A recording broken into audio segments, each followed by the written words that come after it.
Yeah, it's the weekend, and you know what that means. It's time for the most entertaining hour of your weekend. It's time for Pixels and Bits on the Overshield.com with your hosts, Cory, Andrew, and Tommy. And now, broadcasting from planet Earth, it's time for Pixels and Bits.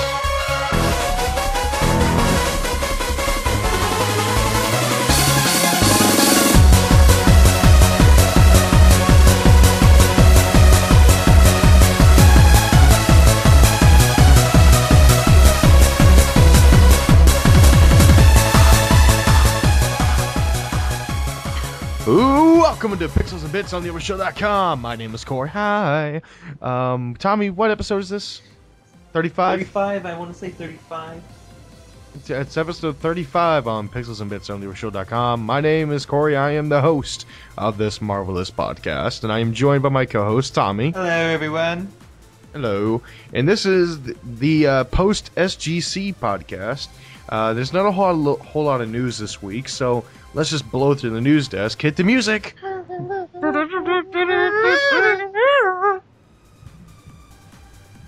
God, we're getting better at that. Alright, so not much in terms of news. Microsoft drops the fee on game patches for Xbox 360 developers. Yeah. Wait, what? Yeah, okay. So if you didn't know, if you're an independent developer and you want to patch on the 360, you want to put out a patch to fix your game, Microsoft charges a shit ton of money to let you do it. According to Tim Schafer, 40 grand. Damn. So Microsoft has, according to Eurogamer, dropped the whole charging fees for patches thing. So I hope they drop that for Xbox One as well as the stupid requirements saying you need a publisher. So wait. So I just beat Fez, and I beat everything, and now I can't load it because it's corrupted. So they can patch that, and it will finally be fixed, because I know they haven't done it about a year ago. The last patch was a year. They haven't done it because Phil Fish doesn't want to pay any money, but now he doesn't have an excuse, that rotten bastard. He doesn't have an excuse, so it can happen, so I don't have to start over. Even though, I mean, it is a great game, and I did beat it today after getting it 2 days ago. Yeah. I think it's alright. It's not bad. Well, I noticed, I compared, you did nothing. What? Oh, well, I mean, I compared my achievements to you. You have done nothing. Oh, I have it on PC. Oh, okay. Alright. Yeah, I have multiple games like that where I have two copies. Twilight Princess, I have GameCube and Wii copy. Battlefield, I have both Xbox and PC copy. Same thing with Deus Ex and Just Cause. Oh, okay.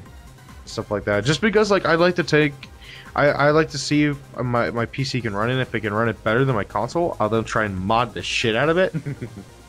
So, like Deus Ex, I saw a video where someone brought in textures from Deus Ex and then loaded in dinosaurs from the source engine somehow, and basically just let dinosaurs loose.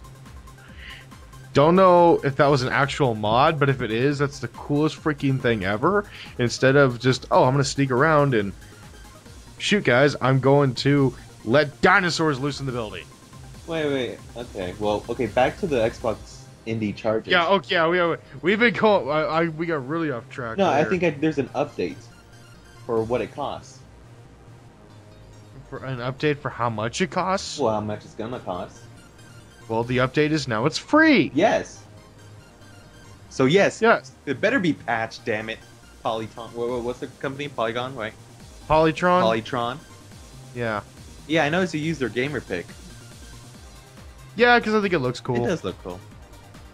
It's like an A made with rainbows, like a lowercase A.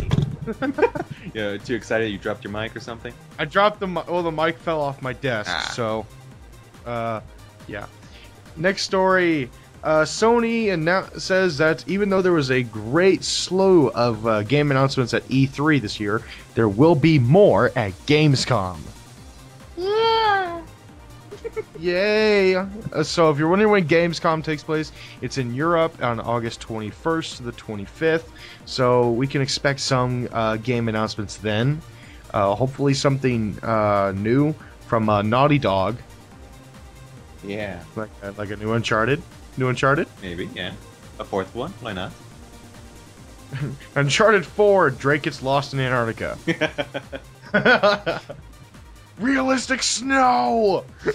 Oh, please. Assassin's Creed 3 did that.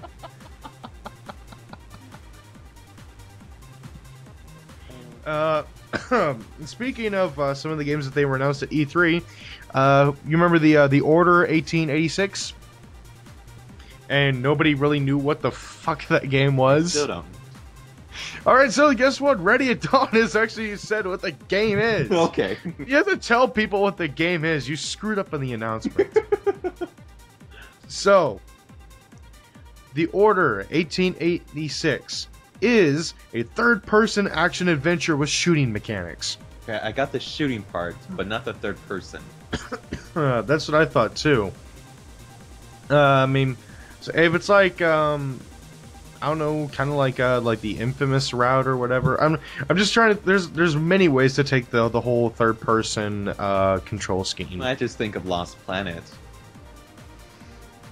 I'm thinking more Uncharted because this is a from Ready at Dawn in Santa Monica Studios. Well, I haven't played any Uncharted games, so I don't know. Well, you should I don't because have they're a PlayStation. Get a PlayStation. I don't have one either, but I was still able to play the game. Oh, you don't know anyone. Locally. Shit. Locally. Well, soon you will know people with PlayStation because everybody's getting PlayStation 4. But they won't play Uncharted. Well, not yet. Not yet. Not yet. So, the Order 1886 will take place in London in an alternate history setting during the Industrial Revolution. The game's setting will allow the developers to create a believable world using events, people, and other things that existed during the time period. Sorry. The team won't recreate London one-to-one, but will try and stay as true as possible to the city. So, it's going to be Assassin's Creed. That's my first thought. They will be using techniques that they learned from creating God of War games for the PSP, and so basically they said they're going to try and push the PS4. They're looking. They say it in terms of what the experience is. Think a filmatic experience, like what the Uncharted series is like. Guys, I'm sorry, my throat is just ruined right now, so kind of have to bear with it. Okay. Need a cough I'm drop? sorry. Yes. All right, so that is the news desk. Really short. Whoa, So, there's one more announcement. what? Minecraft convention. Minecon? Yeah. Yeah. Where? It has Where? Orlando, Florida. Finally, it's back in the U.S. Yeah, that's right, people. So get excited. Shit, it's really far away. Oh. No. That's a 24-hour drive for me, and that's like 2 days for you.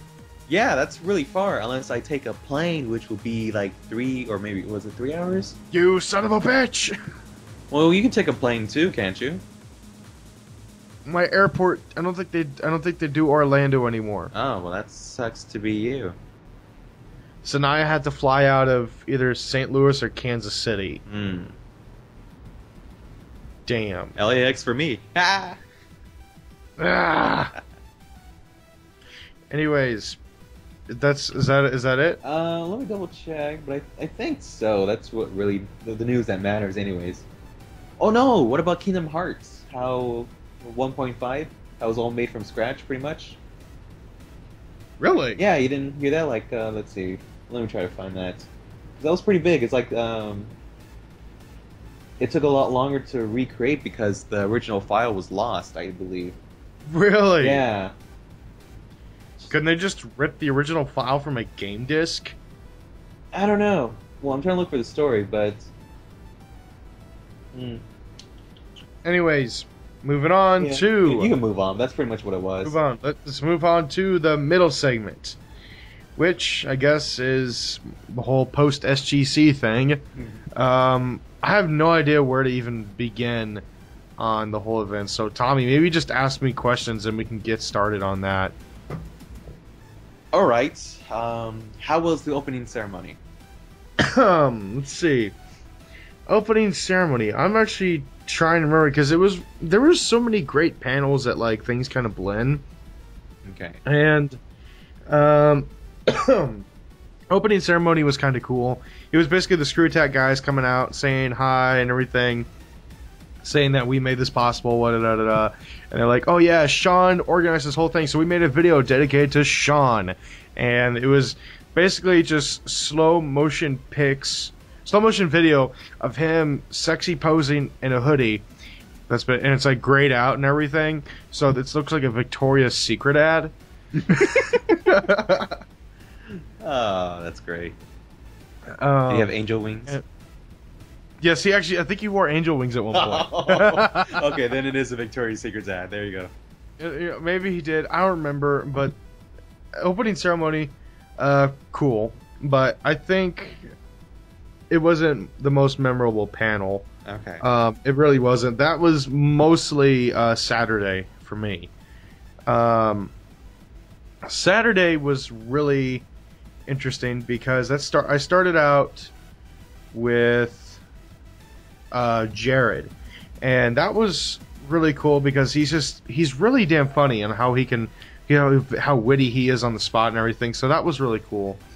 But I think what made it was like this is like when it hit me is like this is SGC is when we went to Nathan Barnett's panel, and he just like had like the rock and roll like wrestlers entrance and everything, so he's just like and like he starts climbing over chairs and hugging his fans and he trips and all of a sudden he's people are picking him up and crowd surfing him and they crowd surf him to the front and everything. So but she said like none of that was planned, the whole crowd surfing thing just happened by accident. That's awesome. He was really cool. He did a Q&A where he revealed a lot. He revealed that he's getting his own TV show on Comedy Central. Very nice. And then Amazon picked up Stupid Idiot, and they gave him like a $1 million budget. Jeez. So he's doing pretty successful. No, actually, I did ask for. I was supposed to interview him at Sunday at 10 o'clock. And that fell through later that night because during his second panel as Keith Apicary, he flipped off of a door and broke his ankle. Oh. But he went through the whole panel singing songs as Keith Apicary and stuff with the broken ankle and everything. And until the panel, then when the panel was done, they wheeled him out. Wow, what a trooper. I mean, I could go on and on about the panels and everything. The big highlight from Friday was Screw Attack versus Mega 64. And I think the deal was if Screw Attack lost, they had to change their name to Butt Attack or Fart Attack. and everybody would be attending the Fart Attack gaming convention. They would also kill Brental Floss. And they would also kill the G1s. Oh. In the room. Well, they won because it was Brian and Rocco, the guy with the glasses. They were playing Wheel of Fortune on the NES, which is great because like when they're spinning the wheel, like the player would go like, which is supposed to simulate clapping, and so then everybody in the room would start clapping like it was really Wheel of Fortune.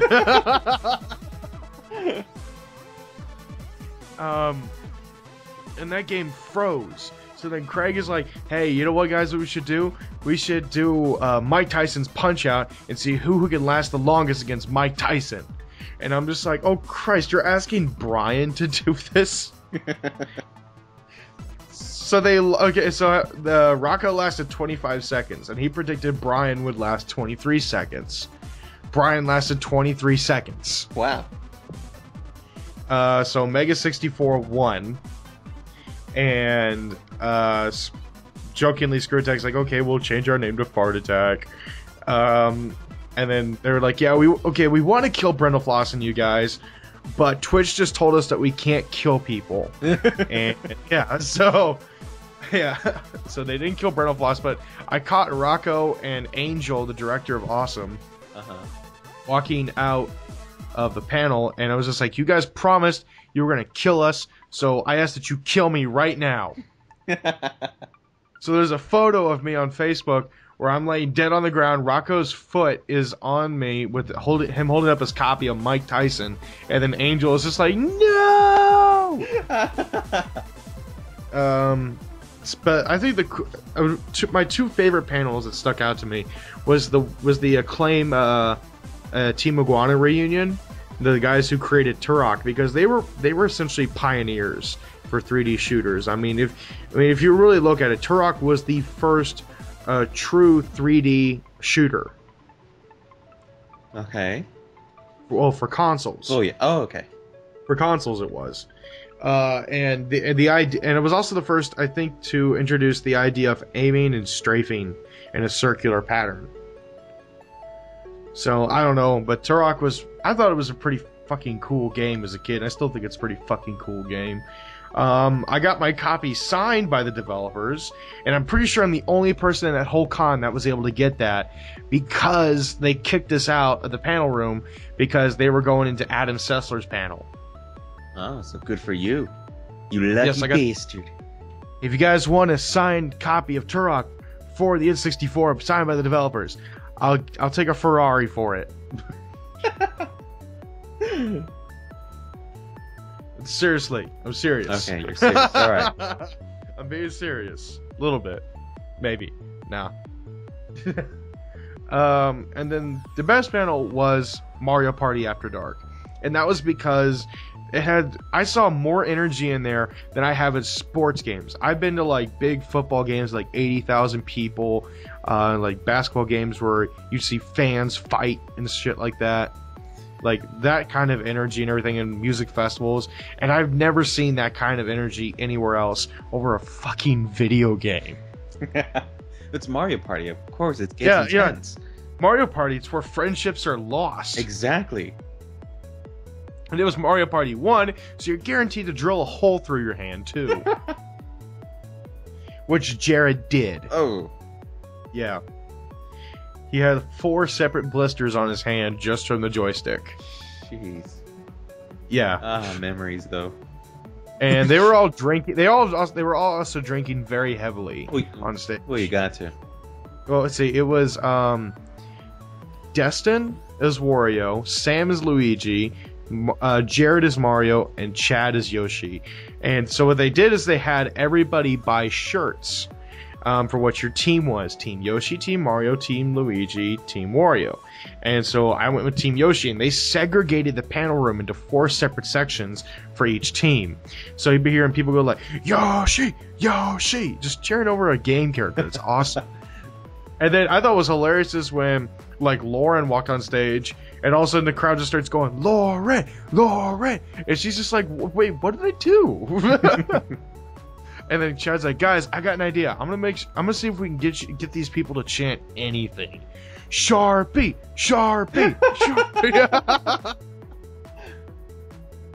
And it was just like the passion and everything that was in that room was awesome. When I think it was when Jared stole Sam's star, I think. I don't remember when exactly, but at some point, Team Sam, Team Luigi bum rushed the stage. Jeez. It got pretty insane in that room.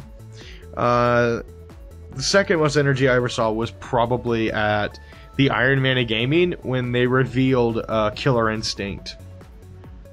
Wait, at the convention they revealed that game? Yeah, the final Iron Man of Gaming game, like the game that decided who was the Iron Man of Gaming, was the new Killer Instinct that was announced at E3 this year. Wow. How did it look? Looked really fucking good. Xbox One exclusive. Sounded really good. Yeah. It sounded really good. I think my favorite part about that game is when the characters punch each other, it sounds like you're punching a brick wall. The punches have huge amounts of impact. Wow. And then if you like throw a fireball and it gets blocked, there's a million like little sparks that go everywhere. Like the particle effects and everything. It's just amazing. It just kills me that's an Xbox One exclusive because, well, Microsoft bought Rare because Rare was idiots. Who cares? I guess Only that'll be on Randy me. still with Nintendo. We would have more Conquer and better Banjo-Kazooie games, and Maybe one day. Banjo would be a Smash character then. That is true. Banjo would. You never know. They could bring in Banjo. They could. No, they can't because Microsoft owns them. What? They had Snake. Yes, because he's owned by Konami. But he wasn't Nintendo Pass. Maybe Microsoft might allow Yes, it. he has. Yes, what? Metal Gear started on the Nintendo. And so did Banjo. So did Banjo. So Except Banjo's owned by those greedy it's bastards. still a possibility. They could surprise us like they have by removing the DMR or the DRM and getting rid of the no charge for indie developers. They could still surprise us. Maybe not this Super Smash, but maybe the next one. Who knows? Which is like 30 years. Yeah. So, give me another question. All right. Did you buy anything over there? Yes, and yes. Let's see. I bought the Hylian Shield. Oh, of course. I bought the Master Sword. Very nice. I got a cartridge of Conqueror's Bad Fur Day, and the lithographic pre-order copy of Legend of Zelda Majora's Mask. I got a limited edition copy of Metroid. I got a 1-foot Mario statue. I got a plasma pistol. Nice. That's actually your present, Tommy. Oh, you shouldn't have. And then Andrew's present was I got him a horrible game signed by James Rolfe, the angry video game nerd, and the game is Barney's Hide and Seek. Does he even have a Genesis? I don't fucking know. He just better appreciate it. I went out. I really went out of my way to get that signature. Okay. And let's see. I got since I hung out with Bob Chipman, the Game Overthinker. I bought his new book, and then I bought my little brother a Angry Video Game Nerd plush, and I had it signed by the Angry Video Game Nerd and whatnot, and some hat pins and some Evangelion figures, and that's about it. Which Evangelion? Rei and Asuka. Of course, yes. And yeah. Which is like, it's just like, cool, my two favorite people, because Shinji's a pussy crybaby. Yeah. but wouldn't you, in that situation, you have to understand that. He's still a crybaby. But wouldn't you, I mean, wouldn't you be like that too if you were guys, in if you shoes? don't know what we're talking about, if you don't know what we're talking about Neon Genesis Evangelion, probably one of the coolest mecha anime you will ever see. And probably the most thought-provoking anime you will ever see. Mm-hmm. Because it is confusing as fuck. It takes a while to know, but I do know the story now.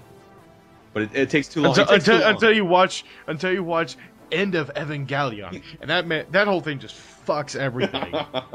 Oh my goodness! Yeah, it takes years to understand people, but yeah. It's a good. I've seen people write philosophy papers over this shit. Well, it does. Like, philosophy is a big topic in that show. So, philosophy majors, if you like anime, watch Neon Genesis Evangelion. Oh, please! I'm sure they have. Warning: do not watch this while rolling doobies because it'll make everything way more fuck-ton confusing. And if you've seen the Rebuild series, the third one will totally screw your mind. Completely. Yeah. Time travel. Ugh. Oh, no time travel, but it is a 14-year difference between the second and third movie. Time travel. That's all I will say. Next, they're going to introduce Marty McFly. Oh, that would be cool, but also at the same time. Now as for SGC. Yeah, back to that topic. Would I go back again? Hell the fuck yes. Hell, even the game room was like probably was one of the highlights, because not only did you have all these indie games that you probably won't be out for like months or years to come. There was one game that was like, I think like a steampunk version of Castle Crashers, and I was like, oh, this is really cool. And they're like, yeah, we're 3 months in development. Really? Nice. Yeah. And I'm like, holy shit. Now, I noticed there were a crap ton of bugs in the game, but it looked cool. Did you tell us? And then, tell them to give us a copy when they're done? Yes. Excellent. And let's see, I ran into the Rad Ray Gun guys, and they loved us, and they love Adam. Awesome. And then there was another one where it was, think like Call of Duty with Call of Duty crossbreed with Halo mixed with steampunk, and that's what it is. There was a lot of steampunk stuff. Now that I think about it. That may be the future of gaming right now. The Order 1886 was just the start. No more modern shooters. It's all steampunk. Let's see. I also played the Angry Video Game Nerd adventure game. And how was that?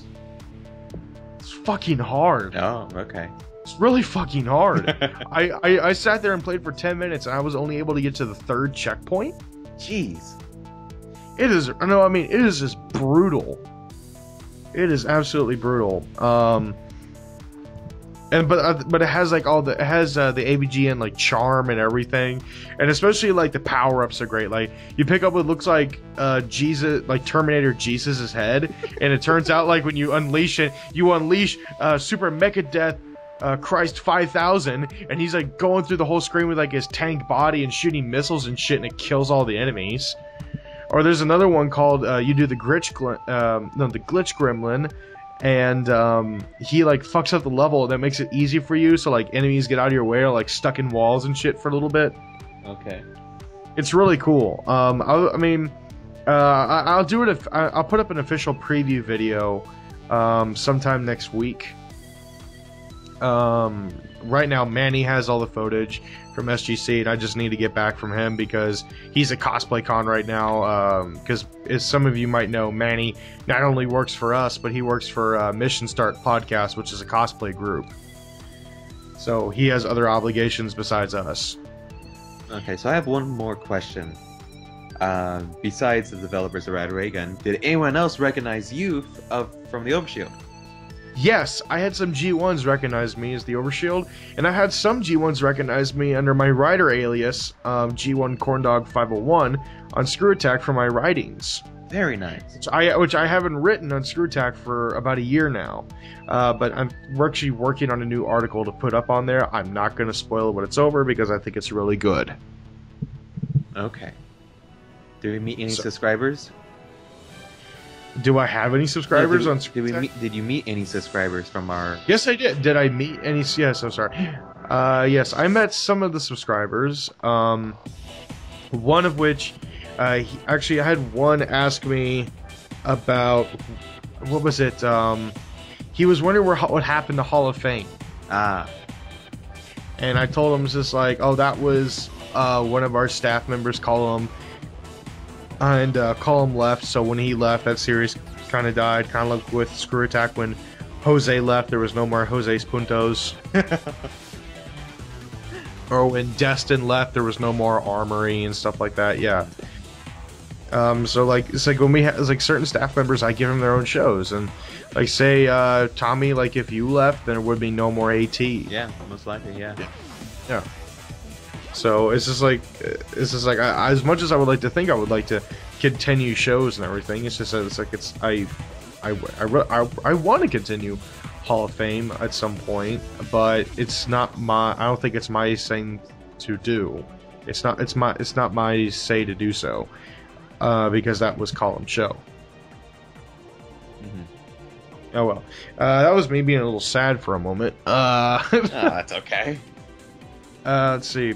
But Tommy, you have to come next year. I will try. I will definitely. What do you mean you got a year? You got a year head start now. I do. Should I bring April along as well? You guys can. Just know that I will be bringing Manny. Oh. And actually now my brother might be tagging along as well because he loves Nathan. Well, that's okay. We probably won't get the same room then because that's a lot of people. So. Are you sure? Do you want to pay the $125 a night? You know what? Well, I have a year ahead, right? Yeah. Yeah. So we'll find out. I mean, it was definitely a really cool experience because I think what made it really cool is they took the format that you see at anime conventions, and they adapted it to gaming, and to me, I think it works out a lot better, just because gaming is so much more broader than anime. Oh. And I think it's also a lot more relatable. Oh yeah. I have one more question about the convention. Like, the location changes each year, so who knows? It could be in the... Well, it kind of changes, but I have a feeling that it will be back at the Hyatt Regency, because from my understanding, this year's SGC was quite successful. From my understanding, I believe they had right around 4,500 to 5,000 attendees, and at about $50 a badge. Though you might take out maybe 1,000 badges that were free from the Kickstarter. That's still right around, I'm guessing, a little over nearly $150,000 in income just from badge sales. Wow. And they already had the Kickstarter to cover most of the costs, so like all the money they make now goes to making the new one. So it'll still be in Texas then? That's what you're saying? Well, of course it's going to be in Texas. This is Screw Attack. They have to do it in their own backyard. Yeah. And no other. And honestly, I don't think there's another place better than Dallas to do it, because Dallas is really cool, because you had like the headquarters of Funimation there, and then you got id Software and Gearbox down the road and everything. And you ran into a lot of cool people. I actually ran into the one of the creative leads for the new Thief game at Eidos Montreal. Nice. And then I ran into some of the guys from Gearbox who worked on Borderlands and stuff like that. Which, by the way, the guy from Eidos Montreal, I don't really remember his name, so I can't like. And even if I did, I would not disclose it because I don't want him to like lose his job for saying that he talked to me about before a little bit. But he said that so I can't share my secrets because I don't want to get him in trouble. But he's leaving to go to Nintendo, so he will no longer be a part of Eidos. So I'm curious if we'll see anything about that. I don't know. That's what he told me. So yeah. But it's just, I think that for me, the coolest part about SGC wasn't the panels, wasn't the merch, it was the community, because I've never been more open as a nerd than I have been at SGC. And not only did people accept it, they kind of embraced it. It's just like, you're with family. It's just like, yeah, let's all nerd out together, and there's nothing wrong with it. It's like, you don't have to worry about being ashamed or embarrassed of anything for liking what you love. So in that respect, like, everybody just felt like one great big family, and I saw a lot of tears as I was leaving.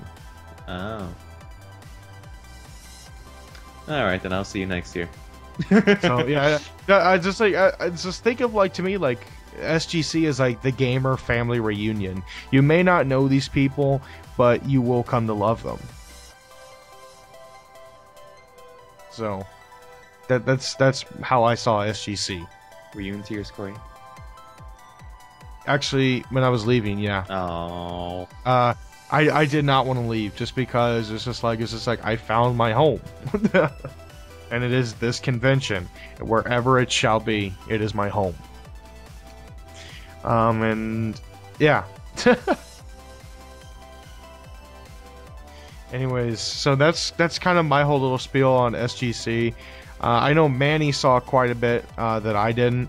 From what I heard, he told me he saw Michael Jordan there. Really? So we have to hear from him next week. Yeah, we need to hear from Manny about that one. So that was, I kept asking. It was just like, I was on the phone, and let's see, I was in the line to get the AVGN signature when Manny called me. He's like, hey, Jordan's here, and I'm like, wait, what do you mean Jordan's here? And he's just like, yeah, Michael Jordan's here. And I just, like, all of a sudden, I, like, didn't realize I was doing it. I kind of shouted, Michael Jordan's here? And, like, everybody looked at me. Everybody's like, wait, what, Michael Jordan's here? Michael Jordan's here. Oh my god, Michael Jordan's here. Oh my god, this guy from Space Jam is here. I remember he was in that movie with Bugs Bunny. It's an awesome movie, so yeah. Except for Lola Bunny, which is the stupidest character Oh, ever. come on, you need a female counterpart. Come on, Minnie Mouse, Mickey Mouse. No. The new Lola Bunny Oh. I like because she's hilarious. Oh, all right, fine. If anybody's seen the new Looney Tunes, it's either a love or a hate thing. But I love the new Lola Bunny because she is like that bubbly, kooky girlfriend that doesn't shut up like ever. And Bugs realizes that, and he's just like, "Oh shit, what have I done?" It's like there was like there's a scene where they're trapped on the where they're going on a plane to Paris, and she's like, "Oh, I've read all the magazines, I've eaten all the peanuts, I've already ordered some soda, and I've gone to the bathroom already 3 times, may have to go through it 4th time." It's like, "What is this? How long is this flight?" 10 hours. How much longer do we have? And all of a sudden you hear on the intercom, "Ladies and gentlemen, we are prepared to take off." So she did everything. Yeah, she did everything before the plane took off. And I'm like, oh god, I feel sorry for Bugs. Oh, that's great. Anyways, that is the middle segment. And it is time to move on to my favorite segment, your favorite segment, everybody in the world's favorite segment. It is time for people doing stupid shit. Hit the music.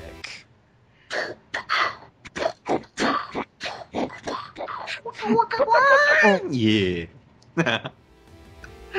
You caught on. You finally caught on. Yeah, I did. Might as well. So, Cory, do you feel like singing? No. Oh, come on. You know the jingle. Oh god. Oh god. Not this one. Yes. Alright, ready? Do the countdown. 3, 2, 1. Florida. America's America's foreskin. Oh, Come on, god. Cory. I hate that jingle. Why do you hate that jingle? I thought you loved it. It's... Come on. It's so bad. It is bad because Florida is screwed up, so yes. We have to make that jingle. Anyways, I only have 2 stories, and these stories are somewhat relatable as in they're children's food. Is one related to Kraft macaroni and cheese? Yes! Oh! Alright, I'll start with that one first since you already called it.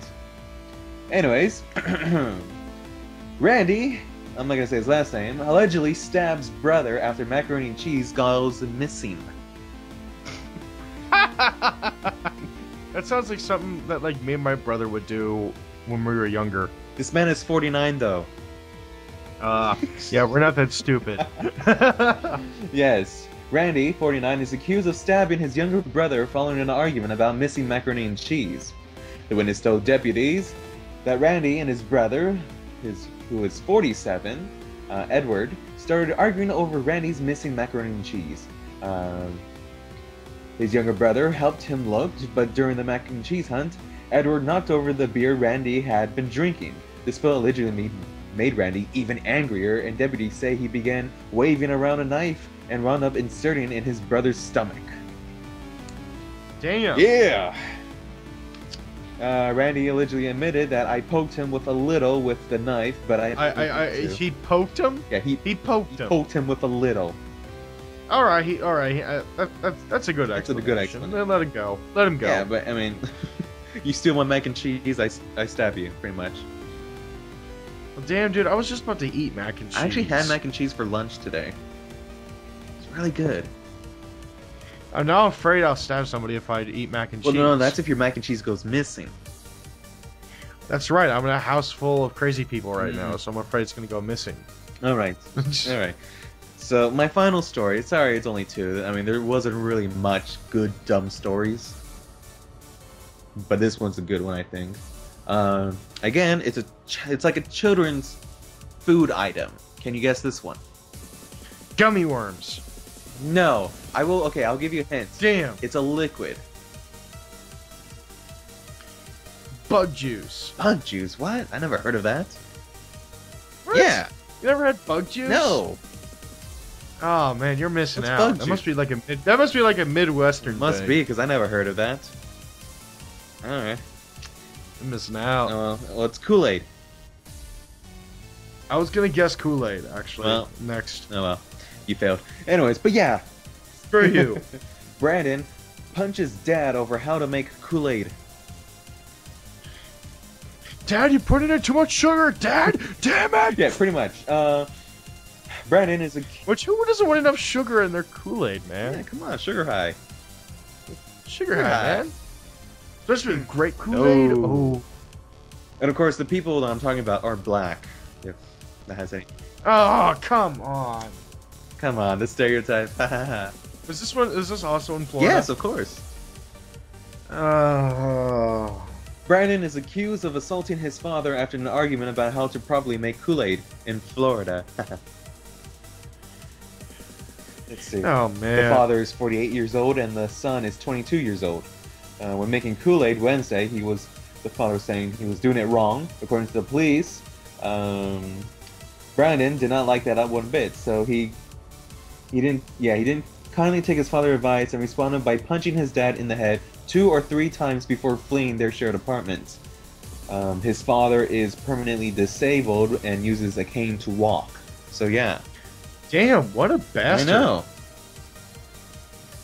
Oh yeah. I just had to throw that. Oh yeah, it's that good. But that is it. That is all the stories I have for this week for people doing stupid shit. Yes. Alright, so we got shoutouts. I will go first, and I will do 2 shoutouts because I can. First shoutout is quite obvious. Go to SGC 2014. You will have the best freaking time of your life. Second shoutout goes out to one of the coolest little indie games that I picked up recently, and that's called Kerbal Space Program. If you're wondering what it is, it's a rocket simulator. So I've been trying to get to the moon. I have so far destroyed 3 NASA bases from rockets falling from the sky. Jeez. Yes. I am the worst director in the history of NASA because my rockets suck. And they tend to explode when they get about 2,000 feet off the ground. So NASA, do not hire me. Please. Just don't apply. Jeez. I will be doing a video eventually showing you what the game is like, just because I think it's the coolest little game, and I think people should pick it up. The game is currently, I believe, in either alpha or beta, and you can get it through Steam. What you do is you pay the guy like $22, and basically what you're doing is you're paying to get the game early, and then when it comes out, you essentially already own it. You don't have to pay him again and everything. Oh, that's good. Arma's already doing this. And a bunch of other indie game titles are doing it as well. So, I think it's really freaking cool. It does have a bunch of bugs, but it's cool. So, I will show it off sometime in the future. But, yeah. Kerbal Space Program. I am not a rocket engineer. No. Yes. Alright, so my shout out goes to my girlfriend Jessica. Because she is off to Italy for a month as of the 28th of June. She is in Italy? Yes, she's actually on the plane as we speak to Italy. Alright. Yeah, she's going there for school, and she's going to be in Florence. So I have given her my Assassin's Creed hoodie jacket because Ezio was born in Florence, and he played Florence in that game, so she's gonna be as the assassin. If we see pictures of a woman running on rooftops, we know it's Jessica. Yes. Oh God. You just created the next Assassin's Creed game by accident. You know what? I think we're all been waiting for an Asian protagonist, so. And his name will be Ming. I guarantee you that's gonna be. It's either gonna be an Asian guy or a black guy as the next. Yeah, I guarantee it. No, I want an Asian they'll do it for female. the sake of diversity. No, wait. I think they did announce that Assassin's Creed 4 will have a DLC, and it will feature a female assassin that you will play as. I think they announced that. Yeah, I think it's Isabel. Or whatever her name is. She was the assassin you played in Assassin's Creed 3 Liberation for the Vita. No, but this is Edward Kenway. This is years before. She was like the little girl then.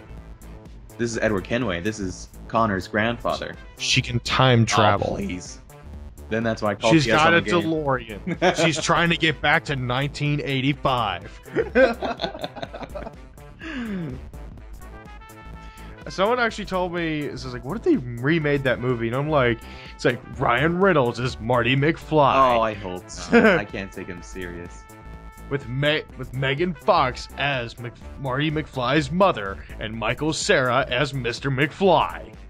No, I think that's a Featuring stupid Jean-Claude movie. Van Damme No. as Biff. Cory, you're ruining the classic. No. With Jack Black Jeez. as the doctor.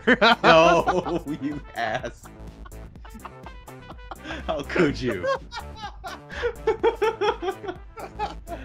I'm sorry I ruined an American classic. You should be. Shame on you.